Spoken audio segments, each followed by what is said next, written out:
नमस्कार, आप देख रहे हैं वीकी न्यूज और मैं दुष्टुर उपाध्याय। महाराष्ट्र में जब से गठबंधन की सरकार बनी है तब से ही किसी न किसी मुद्दे को लेकर कांग्रेस, एनसीपी और शिवसेना आमने सामने आ जाते हैं, जिसे देखकर ऐसा लग रहा है कि सरकार के अंदर सब कुछ ठीक ठाक नहीं चल रहा है। यहाँ तक कि ऐसे हालातों को देखते हुए बीजेपी की ओर से लगातार ये प्रतिक्रिया सामने आ रही है कि ये सरकार ज्यादा दिन चलने वाली नहीं है। लेकिन बीजेपी की प्रतिक्रिया पिछले दिनों सीएम उद्धव ठाकरे को चुभ गई और उन्होंने बीजेपी को चुनौती देते हुए कहा था कि अगर उनमें हिम्मत है तो महाराष्ट्र विकास अघाड़ी सरकार को गिरा कर दिखाएं।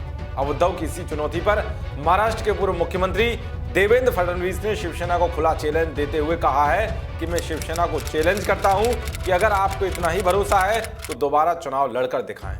बीजेपी चुनाव में कांग्रेस, एनसीपी और शिवसेना तीनों को अकेले ही हरा देगी। इसके अलावा उन्होंने भीमा कोरेगांव की जांच एनआईए को सौंपने पर मुख्यमंत्री उद्धव ठाकरे को धन्यवाद दिया है। साथ ही उन्होंने ये भी कहा कि शरद पवार इस फैसले का विरोध कर रहे थे, उन्हें इस बात का डर लग रहा था कि कहीं सच सामने ना आ जाए।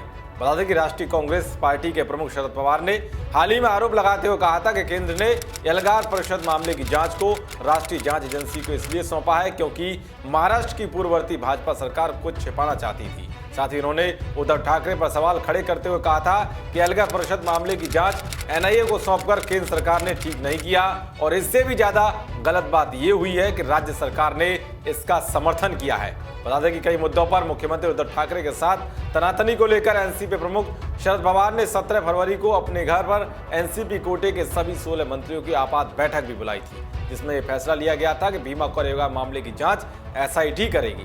खैर, पूर्व मुख्यमंत्री देवेंद्र फडणवीस का शिवसेना को चैलेंज इसलिए भी अहम माना जा रहा है क्योंकि गठबंधन सरकार में मतभेद की वजह उद्धव ठाकरे के कई फैसले हैं। जहां एक तरफ उद्धव ठाकरे ने नागरिकता कानून का समर्थन किया तो वहीं महाराष्ट्र में एनपीआर को भी मंजूरी दे दी। उद्धव ठाकरे ने कहा था कि एनपीआर में जनता के खिलाफ कुछ भी नहीं है। हालांकि एनसीपी और कांग्रेस इस बात से खफा है।